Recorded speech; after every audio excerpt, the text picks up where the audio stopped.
हम लोग सबसे पहले देखेंगे कि जब यीशु मसीह संसार में आए उस समय संसार की स्थिति क्या थी। उस समय संसार की स्थिति ये थी कि शैतान ने पूरे संसार में अपना कब्जा जमाया हुआ था, क्योंकि बाइबल कहती है कि परमेश्वर ने मनुष्य को बनाया, आदम को बनाया, और उसके पहले सारी सृष्टि को बनाया था।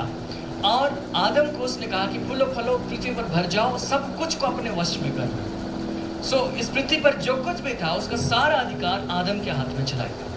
और शैतान ने क्या किया, उसकी परीक्षा किया और उसने उसको पाप में फंसाया। पाप में फंसाने के द्वारा शैतान उसके ऊपर घुस गया, शैतान पृथ्वी पर घुस गया। शैतान यहाँ पर बहुत सारे कामों को करने लगा और उसने लोगों के मनों को कंट्रोल करना शुरू किया।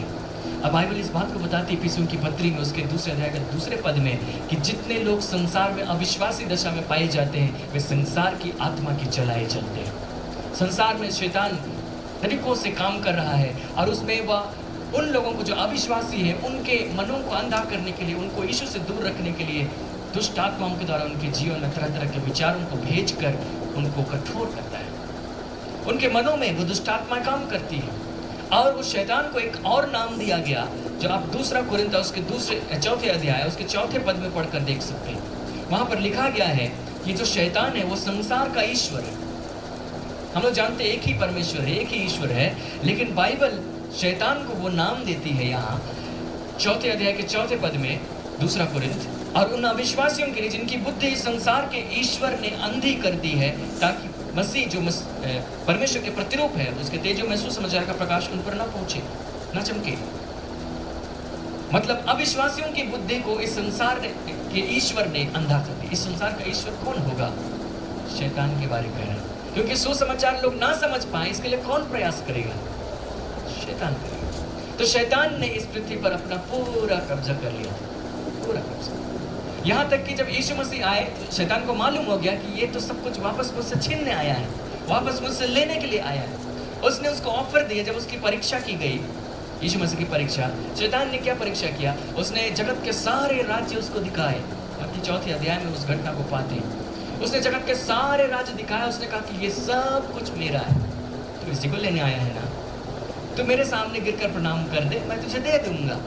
तुझे इसके लिए दुख उठाने की जरूरत नहीं, तुझे इसके लिए लहू बहाने की जरूरत नहीं, मरने की जरूरत नहीं, खोड़ी खाने की जरूरत नहीं, आराम से सब कुछ तेरा हो जाएगा।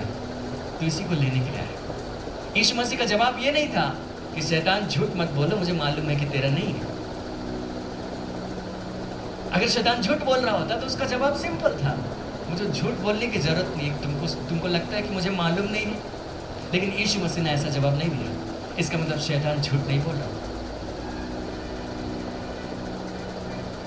और यीशु मसीह ने भी शैतान के लिए वो नाम दिया जिसको हम लोग यूहन्ना के सुसमाचार में पढ़कर देख सकते हैं। यूहन्ना का सुसमाचार और उसके अध्याय 14 और उसके 30 पद। जब हम इस घटना को पढ़ रहे हैं, ये अंतिम भोज जो यीशु मसीह ने अपने चेलों के साथ में किया, उसके बाद की घटना है। वो उनको पवित्र आत्मा के विषय सिखा रहे थे और ये बता रहे थे कि मुझको पकड़वाया जाएगा और कि जैसे मुझे लोग सताएंगे वैसे ही उसके चेलों को भी सताएंगे। और उस पद 30 में इस प्रकार से कहा, मैं अब तुम्हारे साथ बहुत बातें न करूँगा, क्योंकि इस संसार का सरदार आता है, मुझ पर उसका कोई अधिकार नहीं। उसने कहा शैतान के विषय में संसार का सरदार। ये जो संसार का सरदार जो नाम आ रहा है उसका अर्थ ये है कि शैतान ने वास्तव में काम किया था और शैतान के वश में वास्तव में संसार चला गया था। यहाँ तक कि जब यीशु मसीह आए थे उस समय के संसार की यही स्थिति थी, लेकिन अब संसार की स्थिति बदलने लगी, क्योंकि यीशु मसीह ने संसार की स्थिति को बदलना आरंभ कर दिया। और जैसे ही सुसमाचार का प्रचार हुआ, यीशु मसीह ने परमेश्वर के राज्य का प्रचार करना आरंभ किया। उसने कहा मन फिराओ, क्योंकि स्वर्ग का राज्य या परमेश्वर का राज्य निकट आ गया है। लोगों ने उस पर विश्वास करना आरंभ किया और उनको परमेश्वर के राज्य में जगह देते चला गया यीशु मसीह। उसने कहा कि यूहन्ना बपतिस्मा देने वाले के समय से अब तक स्वर्ग के राज्य में जोर होता रहा, बलवान से छीन लेते हैं। स्वर्ग के राज्य में लोग प्रवेश करने लगे तो शैतान के राज्य से निकलने लगे, परमेश्वर के राज्य में प्रवेश करने लगे। धीरे धीरे आप पृथ्वी पर कल्पना कीजिए, चारों तरफ अंधेरा छाया हुआ है और एक ज्योति स्वर्ग से उतरती है पृथ्वी पर, और जितने ज्योति के संपर्क में आते हैं वो उजाले होते चले जाते हैं। अंधियारा धीरे धीरे छट रहा है, धीरे धीरे। लेकिन जिस समय तक पहली शताब्दी थी 100 ईस्वी था, उस समय तक सुसमाचार बहुत दूर तक नहीं फैला। यूहन्ना जो यीशु मसीह का चेला था, उसने एक पत्री लिखी, पहली पत्री, और लगभग लोग कहते हैं कि 90 ईस्वी के लगभग उसने लिखी होगी। और उस समय की स्थिति क्या है? पहला यूहन्ना अध्याय 5 और उसके 19, पहला यूहन्ना अध्याय 5 पद 19 अगर हम देखें तो वहाँ पर यूहन्ना इस बात को लिखता है। ये लगभग 90 ईस्वी की बात है, उसके आगे पीछे हो सकता है। वो कहता है, हम जानते हैं कि हम परमेश्वर से हैं और सारा संसार उस दुष्ट के वश में पड़ा है। यहाँ तक कि यीशु मसीह आए, उसने सुसमाचार के द्वारा लोगों को अपने राज्य में बुलाना शुरू किया, वो प्रवेश करते चले गए, लेकिन वो बहुत बड़ा एरिया नहीं था जो कवर हुआ था, छोटा सा एरिया था। इसलिए पूरे संसार के साथ तुलना करें तो यही कहना पड़ा यूहन्ना को, हम लोग तो परमेश्वर के हैं। कौन लोग? जो यीशु पर विश्वास करते हैं, लेकिन सारा संसार, जो बाकी सारा संसार, वो दुष्ट के वश में पड़ा है। ये लगभग 90 ईस्वी की बात है। उसके बाद से 1900 साल बीत गए, उससे ज्यादा ही बीत गया। अभी की स्थिति क्या होगी?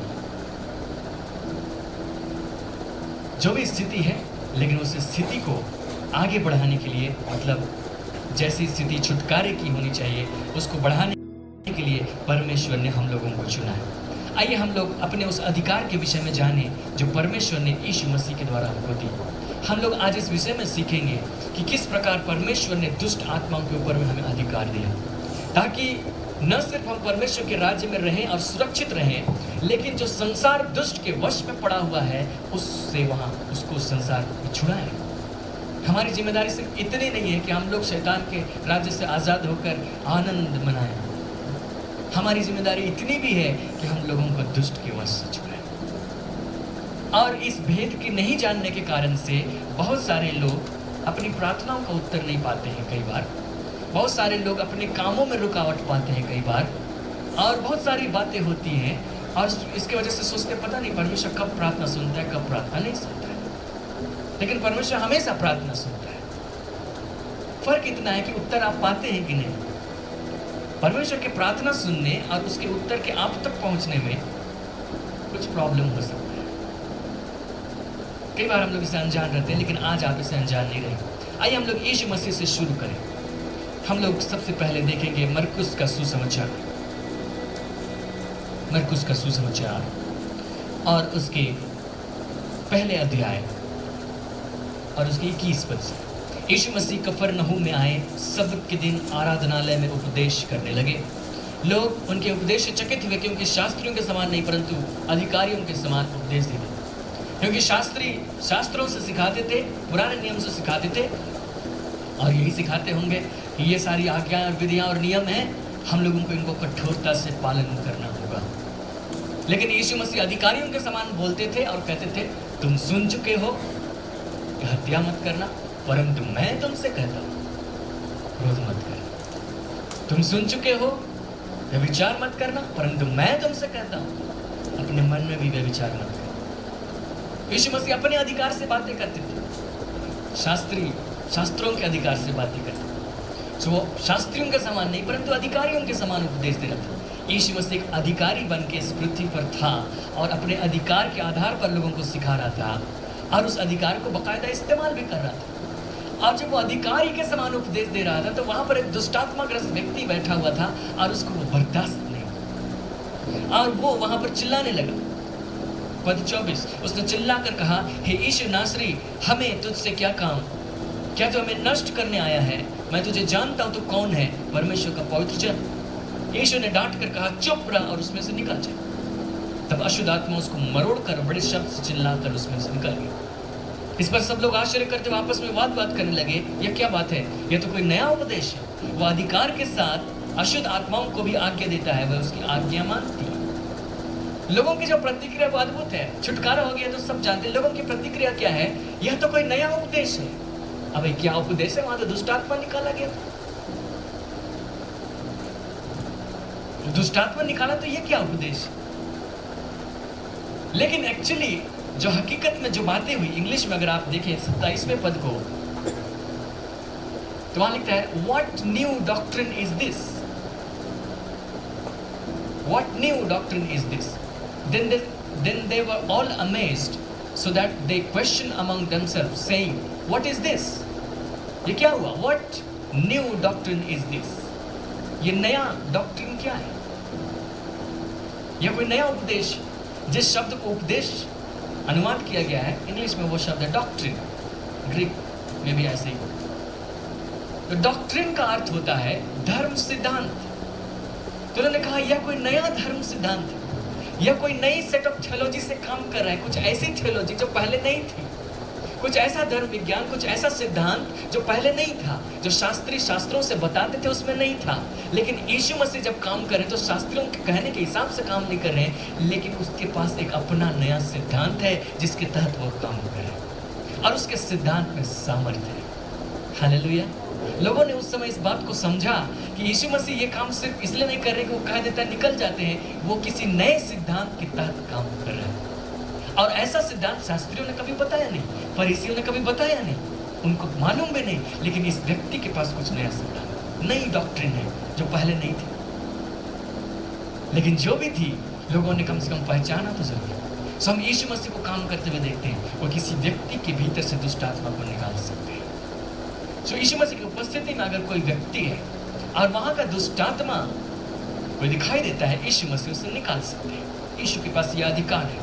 हम लोग एक दूसरा इसी में से तीसरे अध्याय का पद देखेंगे, तीसरा अध्याय और उसके 27 पद।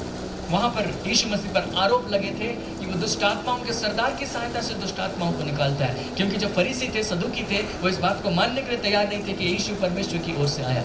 सो वे इस बात को कहना चाहते थे कि नहीं नहीं नहीं नहीं, वो परमेश्वर की ओर से नहीं है, परमेश्वर की ओर से तो हम लोग हैं, और ये व्यक्ति हमारे खिलाफ बोलता है, ये शैतान की ओर से।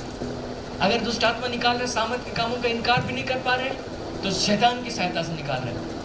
सो यीशु मसीह ने उनको दृष्टांत दिया और कहा कि यदि किसी राज्य में फुट होगी तो राज्य उजड़ जाएगा। अगर शैतान है तो उसका एक राज्य भी है। हम लोग जब दुष्ट आत्माओं के ऊपर अधिकार के विषय सीख रहे हैं तो थोड़ा सा दुष्ट आत्माओं के विषय जानकारी रखनी पड़ेगी। शैतान का बाकायदा एक राज्य है, पद 24, बाकायदा एक राज्य है। और राज्य में जैसा पद सोपान होता है, हायरार्की होती है कि ऊपर में कोई पदाधिकारी होगा, उसके नीचे कई पदाधिकारी होंगे, उनके नीचे कई होंगे, उनके नीचे कई होंगे। तो शैतान के राज्य में भी ऐसे ही है। और अगर उसके राज्य में खुद फूट पड़ जाए कि इधर का दुष्ट आत्मा उधर वाले को निकाल रहा है, तो सारे शैतान एक दूसरे को निकाल देंगे, है ना? तो इसलिए उसने कहा यदि किसी राज्य में फूट पड़े तो राज्य कैसे स्थिर रह सकता है। 26 पद में लिखा है, इसलिए यदि शैतान अपना ही विरोधी होकर अपने में फूट डाले तो कैसे बना रह सकता है, उसका तो अंत ही हो जाएगा। शैतान जो भी है कम से कम संगठित होकर काम करे। उसकी खूबी ये है, उसके राज्य की खूबी ये है कि चाहे जो कुछ भी हो, वह बुरे काम के लिए ही सही, लेकिन एक मत तो है, उनमें फूट नहीं। भले ही उस एक मत को लाने के लिए शैतान डराने धमकाने का भी काम करे, तो ऊपर के अधिकारी होंगे डराने का भी काम करे नीचे वालों को, यदि तुम नहीं करोगे तो उससे एक मत है और एक मत होकर काम करें। कोई दुष्ट आत्मा किसी दुष्ट आत्मा को नहीं निकाल रहा है। हम लोगों को इस बात को जानना चाहिए। कई बार लोग इन बातों से अनजान रहते हैं, तो लोग सोचते हैं हम किसी ओझा के पास चले जाएंगे, ओझा निकाल देगा। हम किसी जादू छोड़ने वाले के पास जाएंगे, वो निकाल देगा। वो खुद परमेश्वर के राज के बाहर का, वो क्या निकालेगा? वो दुष्ट आत्मा के साथ जरूर एग्रीमेंट कर देगा कि अभी थोड़ी देर के लिए शांत हो जाओ, उसको लगना चाहिए कि निकल गए। गाँव में जब हम लोग गए जाते हैं, वहां पर हम लोगों ने ऐसे ही देखा शैतान ने लोगों को कैसे उलझा के रखा है। वहां एक तरफ जादू टोना करने वाले लोग हैं जो दूसरे पर कुछ कुछ करते रहते हैं, और दूसरे तरफ कुछ ऐसे लोग होंगे जो ओझा और भगत कहलाते हैं, जो उनसे छुटकारा दिलाते हैं। तो लोग जो है उन्हीं के बीच में चक्कर काटते हैं। ये लोग उनको कुछ करते हैं, बीमार करते हैं, परेशान करते हैं, फिर वे लोग उसके पास जाते हैं, वहाँ से छुटकारा पाते हैं, उनको लगता है। फिर ये लोग उनको बीमार करते हैं, फिर ये लोग दुष्ट आत्मा का सबसे मुख्य काम लोगों को यीशु मसीह से दूर रखना है। उसका मुख्य काम ये नहीं कि आदमी के भीतर घुस के उसको ऐसा ऐसा कर देना, नहीं। उसका मुख्य काम लोगों को यीशु मसीह से दूर रखना है, क्योंकि यीशु मसीह के बगैर वो मर जाएगा तो जाहिर है नरक में चला जाएगा। तो उस काम को करने के लिए उसने कैसी रणनीति अपनाई? लोगों को क्या मालूम पड़ा उसकी वजह से? ये लोग होते हैं जादू टोना करते हैं, ये लोग होते हैं छुटकारा देते हैं, बीच में कोई यीशु मसीह भी है इसका कुछ पता ही नहीं चलता। छुटकारे के लिए कहाँ जाएंगे? ओझाओं के पास जाएंगे। यीशु मसीह है कि नहीं, यीशु मसीह कर सकता है कि नहीं, इसका कुछ पता नहीं। लोग वहां पर फंसे गए। तो कभी भी मत सोचिए कि कोई जादू टोना करने वाला, कोई मंत्र पढ़ने वाला, कोई ऐसा व्यक्ति आपको या किसी को दुष्ट आत्माओं से छुटकारा देगा। यदि शैतान के राज में फूट पड़ जाए तो उसका तो अंत ही हो जाए। शैतान के लोग ही दुष्ट आत्माओं को निकालने लगे तो शैतान तो बर्बाद होते होते, उसको बर्बाद करने के लिए हमारी जरूरत ही नहीं पड़ेगी। तो इसलिए वैसा नहीं होता है। वे सब जरूर ताकि आपका विश्वास को दूसरी तरफ खींच लिया जाए, ताकि मान लिया कि एक समय हो किसी व्यक्ति के जीवन में किसी ने जादू टोना किया, किसी ओझा के पास गया और कुछ छुटकारा हो गया, शांति हो गई, लंबे समय कुछ नहीं हो, उसके बाद सब कुछ हो गया। सो अगली बार से क्या होगा, वो व्यक्ति एक मोहरा बन जाएगा। जब कभी दूसरे व्यक्ति को ऐसी जरूरत पड़ेगी तो उस व्यक्ति को पूछेगा क्या करना चाहिए, तो वो ये नहीं बताएगा कि यीशु मसीह के पास जाओ, वो जरूर बताएगा कि फलाना ओझा के पास जाओ। शैतान का मकसद फिर से पूरा होगा, लोग यीशु मसीह से हटाकर किसी की तरफ जाए। तो शैतान अपनी योजना को इस प्रकार से पूरी करता है। लेकिन इतना जानिए कि शैतान के राज्य में फूट नहीं है। लेकिन यीशु मसीह ने क्या किया, वह तो लोगों के जीवन से दुष्ट आत्माओं को निकाल रहा था, लेकिन उसने उससे भी बड़ा कुछ कहा। पद 27, परंतु कोई मनुष्य किसी बलवंत के घर में घुसकर उसका माल नहीं लूट सकता जब तक कि वह पहले उस बलवंत को बांध न ले, और तब उसके घर को लूट लेगा। तो यीशु मसीह लूट रहे थे। शैतान के घर में, शैतान के चंगुल में, शैतान के वश में जितने लोग पड़े हुए थे, वो शैतान के घर में आया स्वर्ग से, और जिस क्षेत्र में वो था वहां के बलवंत को उसने बांध लिया। उसने कहा कि जब तक बांध न ले तो लूट नहीं सकते, क्योंकि बहुत सारे लोग थे जो यीशु पर विश्वास करते चले जा रहे, परमेश्वर के राज्य में प्रवेश करते चले जा रहे। तो वे शैतान के चंगुल से छुड़ाए जाकर परमेश्वर के राज्य में लाए जा रहे हैं। तो यीशु मसीह कहते ये तब तक नहीं हो सकता जब तक कि उस बलवंत को बांध न लिया जाए। यहाँ पर मैं आपको परिचय दे दूं, मैंने कहा शैतान का एक राज्य है, उसके राज्य का थोड़ा सा परिचय दे दूं। तो शैतान के राज्य में पद सोपान है, मैंने कहा हम लोग थोड़ा सा उसको देखेंगे। इफिसियों की पत्री अध्याय 6, इफिसियों की पत्री अध्याय 6 और उसके पद 12, यहाँ लिखता है, क्योंकि हमारा यह मलयुद्ध लहू और मांस से नहीं परंतु प्रधानों से और अधिकारियों से और इस संसार के अंधकार के हाकिमों से और उस दुष्टता की आत्मिक सेनाओं से है जो आकाश में। इफिसियों की पत्री जब पौलुस ने लिखा उस समय की स्थिति ये थी, आज की स्थिति भी यही है।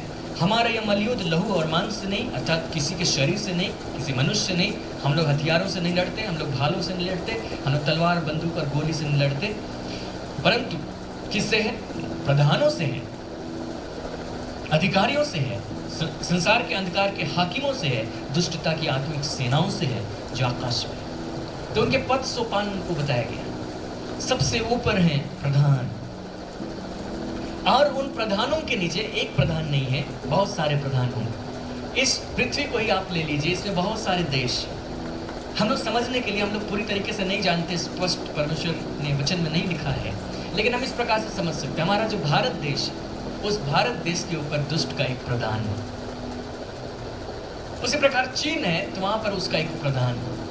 उसी प्रकार जितने भी देश होंगे या बड़े बड़े एरिया, उसके हिसाब से एक एक प्रधान होंगे, और उन प्रधानों के नीचे कई अधिकारी होंगे जो उसके अलग अलग प्रांत की निगरानी करते हैं। समझने के लिए हम लोग कह सकते हैं भारत में बहुत सारे राज्य हैं, तो हम कह सकते हैं हर एक राज्य के ऊपर में कोई अधिकारी हो सकता है, और उन अधिकारियों के नीचे संसार के अंधकार के हाकिम होंगे। हम राज्य को डिवाइड कर सकते हैं जिलों में, तो जिलों के ऊपर में कोई प्रधान होंगे जिनको हाकिम कहा गया। हम राज्य और जिला ये सब समझने के लिए बोल रहे हैं। शैतान उसके हिसाब से नहीं चलता, तो कहेगा कि अरे उसका सर्टिफिकेट में तो वो लिखा हुआ है, तो वैसा नहीं पढ़ता, शैतान को उससे लेना देना। लेकिन प्रधान है, उनके नीचे अधिकारी हैं, कई अधिकारी, और हर एक अधिकारियों के नीचे कई हाकिम, और हाकिमों के नीचे दुष्टता की आत्मिक सेनाएं। ये अकेले नहीं है, लेकिन कई हैं दुष्टता की आत्मिक सेनाएं। तो दुष्टता की आत्मिक सेनाएं उस क्षेत्र में जितने लोग रहेंगे उनके पीछे काम करने के लिए भेजी गई, और वे उनके जीवन में तरह तरह के तरीकों से काम करती हैं, तरह तरह की। किसी के जीवन में बीमारी देती है, किसी के जीवन में चिंता देती है, किसी के जीवन में निराशा देती है, किसी के जीवन में बहुत प्रकार की बातें। और मसीह विरोधी ताकत उनको बढ़ावा देती है। तो जितने भी अंधकार की दुष्टता की आत्मिक सेनाएं हैं वो सबसे नीचे लेवल पर हैं। उनके ऊपर है हाकिम, उनके ऊपर है अधिकारी, उनके ऊपर है प्रधान, और सब प्रधान उनके ऊपर उनका हेड, मुख्य शैतान। सो शैतान के राज्य का क्रम ये है। और यीशु मसीह कह रहे थे कि तब तक किसी घर का माल नहीं लूट सकते जब तक कि उस घर में घुस के पहले उसके बलवंत को बांध न लिया जाए। और वो इजराइल देश में घुस करके वहाँ के बलवंत को बांध चुके थे और इसलिए वहाँ के उसके हाथ से लोगों को लूट रहे थे। सो यीशु मसीह ना सिर्फ किसी व्यक्ति के जीवन से दुष्टात्माओं को निकाल सकते थे, लेकिन वहाँ के प्रधान को उसने बांध रखा था। हालेलुया। सो अगर दुष्टता की आत्मिक सेनाएं हैं तो हाकिम उससे ज़्यादा शक्तिशाली होंगे, और जो हाकिम है उससे अधिकारी ज़्यादा शक्तिशाली होंगे, और प्रधान उससे ज़्यादा शक्तिशाली। सो यीशु मसीह ने जो इजराइल का देश था उस समय, क्योंकि वचन कहता है उसने गलील में सेवकाई की, उसने सामरिया में सेवकाई की, उसने यहूदिया में सेवकाई की, और उसकी सेवकाई के प्रभाव से सीरिया, दिकापुलिस और कई कई जगहों से लोग आ रहे थे। सो पूरा इजराइल का देश कवर था। इसलिए मैं मानता हूँ कि इस पूरे इजराइल देश के ऊपर जो प्रधान था उसको यीशु ने बांध दिया था, और उसी को वो कह रहे थे मरकुस 3:27 में कि उस बलवंत को बांध देना। सो यीशु के पास भी अधिकार था। हम लोग उसका एक थोड़ा सा उदाहरण देखेंगे कि ऐसे प्रधान होते हैं। दानियल की पुस्तक और उसके अध्याय 10, वहाँ पर दानियल नबी एक प्रार्थना कर रहे थे, और जब वो प्रार्थना कर रहे थे तो 21 दिन तक उन्होंने प्रार्थना की, और बाइबल कहती है कि वो उपवास करने लगे और प्रार्थना करने लगे। तो उसने जब उपवास और प्रार्थना की, वो भेदों को जानना चाह रहे थे, लेकिन भेद उस पर प्रकट नहीं हो रहे थे, क्योंकि परमेश्वर अपने दूत को भेज रहा था ताकि उस भेद को प्रकट करे। तो अगर पद अध्याय 10 अगर आपने खोल कर रखा है तो उसके दूसरे पद में वहाँ लिखा है, उन दिनों में मैं दानियल 3 सप्ताह तक शोक करता रहा। उन 3 सप्ताहों के पूरे होने तक मैंने ना तो स्वादिष्ट भोजन किया, न मांस या दाख मतलब अपने मुंह में रखा, न अपनी देह में कुछ तेल लगाया। तो वो प्रार्थना कर रहा था, उपवास कर रहा था, और इंतजार कर रहा था कि परमेश्वर कुछ भेदों को प्रकट करे। तो जब तक वो भेद प्रकट नहीं हो रहे थे वो लगातार उपवास करता जा रहा था, और वो लगता है 3 सप्ताहों तक, 21 दिन तक उसने उपवास किया। उसकी प्रार्थना का जवाब नहीं मिल रहा था। हो सकता है कि आपने भी कई बार प्रार्थना किया हो और आपकी प्रार्थना का जवाब ना मिला हो, लेकिन जब हम इस वचन को देख रहे हो सकते उसकी बुद्धि आपको सुलझ जाए। ऐसा नहीं है कि परमेश्वर ने दानियल की प्रार्थना को नहीं सुना था, या दानियल को ये जिम्मेदारी दी गई थी परमेश्वर तो मान नहीं रहा है, रूठ गया है, तो उसको भूखे रह रह के मनाओ, है ना, 3 सप्ताह तक। अगर 3 सप्ताह में नहीं माना तो 4 सप्ताह में मनाओ, अकेले से नहीं मान रहे हैं तो 100 लोगों के साथ मनाओ, है ना, प्रेयर रिक्वेस्ट सबको बांट दो। ज़्यादा से ज़्यादा लोग बोलेंगे तो परमेश्वर कन्विंस हो सकता है ना, अकेले बोलोगे तो कन्विंस नहीं कर पाओगे। कई बार लोग ऐसा सोचते हैं, लेकिन दानियल के साथ ऐसा नहीं है कि 3 सप्ताहों तक जब ये उपवास कर रहा है तो परमेश्वर ने प्रार्थना नहीं सुनी। दानियल को हालांकि पृथ्वी पर मालूम नहीं था कि हो क्या रहा है, लेकिन एक दिन उसका उत्तर आया और एक स्वर्गदूत उसके पास में आया, और वो स्वर्गदूत अगर आप देखेंगे तो वहाँ लिखा है 5वें पद में, तब मैंने आंखें उठाकर देखा कि सन का वस्त्र पहने हुए उफाज देश के कुंदन से कमर बांधे हुए एक पुरुष खड़ा। ये स्वर्गदूत था, और सिर्फ दानियल ने स्वर्गदूत को देखा था। वो अत्यंत भयभीत हो गया, डरने कांपने लगा। तब वो जो स्वर्गदूत था उससे बातें करने लगा। 11वें पद में लिखता है, तब उसने मुझसे कहा, हे दानियल, हे अति प्रिय पुरुष, जो वचन मैं तुझसे कहता हूँ उसे समझ ले, सीधा खड़ा हो, क्योंकि मैं अभी तेरे पास भेजा गया हूँ। जब उसने मुझसे ये वचन कहा तब मैं खड़ा हो गया, परंतु थरथराता रहा। फिर उसने कहा, हे दानियल, मत डर, क्योंकि पहले ही दिन को जब तूने समझने बूझने के लिए मन लगाया और अपने परमेश्वर के सामने अपने को दीन किया, उसी दिन तेरे वचन सुने गए और मैं तेरे वचनों के कारण आ गया हूँ। किस दिन परमेश्वर ने उसकी प्रार्थना सुना? पहले ही दिन। लेकिन उसका उत्तर अभी तक पहुंचा नहीं था। 3 सप्ताह बीत गए, वो प्रार्थना कर रहा, उपवास कर रहा, उसको मालूम नहीं था कि हो क्या रहा है। शायद उसको लगा हो कि परमेश्वर ने प्रार्थना अभी तक नहीं सुनी है, उसको और ज़्यादा प्रार्थना करना चाहिए। मुझे नहीं मालूम दानियल के मन में क्या था, लेकिन स्वर्गदूत आकर बता रहा है कि जिस दिन तुमने प्रार्थना की उसी दिन तेरी प्रार्थना सुनी गई, और उसके उत्तर के स्वरूप परमेश्वर ने उसी दिन मुझको भेजा। तो 3 सप्ताह क्यों बीत गए? 3 सप्ताह इसलिए बीत गए क्योंकि पद 13 में लिखा है, पारस के राज्य का प्रधान 21 दिन तक मेरा सामना किए रहा, परंतु मिकाएल जो मुख्य प्रधानों में से है वो मेरी सहायता के लिए आया, इसलिए मैं पारस के राजाओं के पास रहा। फारस के राज्य का प्रधान, क्योंकि जो स्थिति थी बाइबल इस बात को बताती है 10वें अध्याय के 1 पद में कि दानियल कहाँ पर था? फारस देश के राजा कुसरू के राज्य में था। तो उस समय जब फारस देश का राजा था, जो उस समय की हिस्ट्री है वो ये है कि दानियल को गुलाम बनाकर ले जाया गया था। पहले तो बेबीलोन ने गुलाम बनाया, फिर बेबीलोनी राजाओं को मादी राजाओं ने मार दिया, फिर फारसी राजाओं ने कब्जा कर लिया। तो जो फारस का जो राज्य था वो जितने बड़े क्षेत्र में फैला हुआ था, उसके ऊपर दुष्ट का एक प्रधान था। अब फारस के राज्य का प्रधान सोचने से लग सकती है फारस का राजा होगा, ठीक है। फारस का अगर सांसारिक राजा होगा तो उसका नाम तो खुसरू है। अब ये जो खुसरू है वो इस स्वर्गदूत को नहीं रोक सकता है, क्योंकि खुसरू साधारण मनुष्य है, वो रोक नहीं सकता है, क्योंकि दानियल उसको देख करके थरथरा के गिर गया, तो खुसरू भी गिर जाएगा। हालांकि खुसरू जानेगा भी कि वो स्वर्गदूत है तो उसको रोकेगा नहीं। जानते क्यों? क्योंकि खुसरू एक ऐसा व्यक्ति जिसके विषय में यशायाह ने पहले ही भविष्यवाणी की थी कि परमेश्वर खुसरू को इस्तेमाल करेगा। खुसरू को किस लिए इस्तेमाल करेगा? जो यहूदी गुलाम है उनको वापस भेजने के लिए। ये खुसरू के राज्य का 3रा वर्ष है, और बाइबल बताती है इजरा की पुस्तक में खुसरू के राज्य के पहले वर्ष में खुसरू ने आज्ञा दी कि सारे यहूदी यरूशलेम को लौट जाए गुलामी से और वापस जाकर अपने मंदिर को बनाए, जितना खर्चा होगा मैं दूंगा। ये खुसरू तो परमेश्वर के पक्ष में रहने वाला व्यक्ति है, वो स्वर्गदूत को नहीं रोकेगा। तो कौन था ये प्रधान जो इस स्वर्गदूत को रोक रहा था? ये था दुष्ट का प्रधान, जो फारस के राज्य के ऊपर में था। दानियल ने प्रार्थना की, उसी दिन उसकी प्रार्थना सुनी गई, उसका उत्तर भेजा गया, लेकिन उसका उत्तर मिलने में, यहाँ प्रकट होने में 21 दिन लग गए, क्योंकि बीच में कुछ लड़ाई हो रही थी, इसका दानियल को कुछ पता नहीं था। आपने भी जब प्रार्थना की विश्वास के साथ, जिस दिन आपने प्रार्थना की आपकी प्रार्थना उसी दिन सुन ली गई, हो सकता है उत्तर भी उसी दिन भेज दिया गया। लेकिन अगर उसका उत्तर यहाँ प्रकट नहीं हुआ, उसका एक कारण ये हो सकता है कि इस देश के ऊपर जो प्रधान है, या फिर हो सकता है इस राज्य के ऊपर जो अधिकारी है, या फिर इस जिले के ऊपर जो हाकिम है, उन्होंने इसको रोक रखा। लेकिन यीशु मसीह के पास क्या सामर्थ्य है? वो प्रधानों को भी बांध सकता है। हालेलुया। अगर यीशु मसीह प्रधानों को बांध सकता है तो उसकी प्रार्थना का यहाँ उत्तर भी प्रकट होगा। और इसीलिए तो हम लोग यीशु मसीह की प्रार्थना को हमेशा उत्तर पाते हुए देखते हैं। यीशु ने कभी प्रार्थना की उसका उत्तर नहीं मिला, ऐसा कभी नहीं हुआ, क्योंकि वो प्रधानों तक को बांध सकता था, दानियल तो नहीं बांध सकता था। हालांकि जब उसने उपवास किए, प्रार्थना किए, तब इधर से मिकाएल परमेश्वर की तरफ से आया अपने दूतों को लेकर, तब फारस के राज्य के ऊपर जो दुष्ट का प्रधान था उससे लड़ाई हुई, उनको हरा दिया गया, तब वो स्वर्गदूत नीचे आ पाया।